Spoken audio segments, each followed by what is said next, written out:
Like and subscribe and click the bell icon to get new video updates. Key takeaways from Senate COVID-19 Committee final report. Since the beginning of the pandemic, a Senate committee has been tasked with scrutinizing the government's response to COVID-19. That has included looking at things like lockdowns, the international border closure, how the government handled cruise ship outbreaks, and more recently, the vaccine rollout. Here are a few of the key takeaways. Labor-dominated report. The first takeaway is that while the committee included senators from all major parties, it was dominated by Labor members. As a result, the recommendations include a number of policies the party has advocated for during the pandemic. In their dissenting report, Liberal Senator James Paterson and National Senator Perin Davey rejected accusations the government had not cooperated with the committee, which had been used to push Labor's agenda.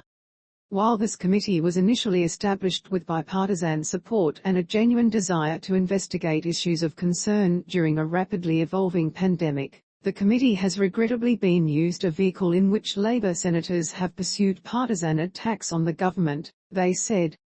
Establishing a CDC Creating a Center for Disease Control, CDC, is the first recommendation in the committee's final report, but it is not a new one.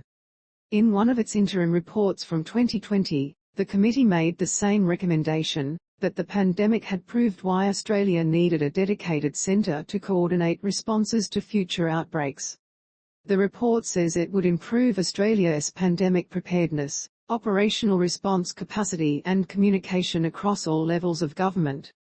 Royal Commission into COVID handling. Another recommendation, and also something Labor has previously called for, is a Royal Commission into the government's initial and ongoing management of the pandemic.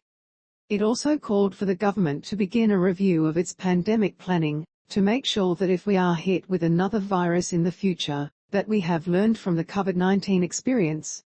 They want reports every 2 years, starting in 2024, on how the planning is going and if and how it is being updated. In the same vein, the committee also recommended the government commit to doing pandemic preparedness exercises, kind of like a pandemic fire drill, every 2 years, also starting in 2024. Aged care review. The government's handling of COVID-19 outbreaks in residential aged care has been an ongoing point of scrutiny for the committee. In 2020, the focus was on outbreaks in aged care and the responses to them, while last year the focus shifted to how quickly the vaccine was being delivered. The final report calls for a review of the government's national COVID-19 aged care plan and how the response to outbreaks impacted residents and staff in facilities. It has also used the final report to call for the government to back a wage rise for aged care workers, which is currently being considered by the Fair Work Commission.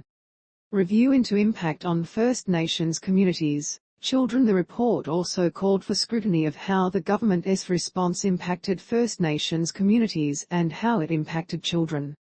It specifically recommended that for First Nations communities, the government look at and adequately address the social determinants of health that have been exposed by the pandemic. That includes things like food security, fuel security, water security, quarantine facilities and housing, particularly in remote communities. Overcrowding in remote Aboriginal communities was an ongoing issue before the pandemic, but made it impossible for many people who contracted COVID-19 to isolate from the rest of their family and slow the spread of the disease. The report says given the timing of the rollout for children and the general disruption to their lives over the course of the pandemic, an expert review should be done to look at how the government's response affected their education, mental health, social well-being and development.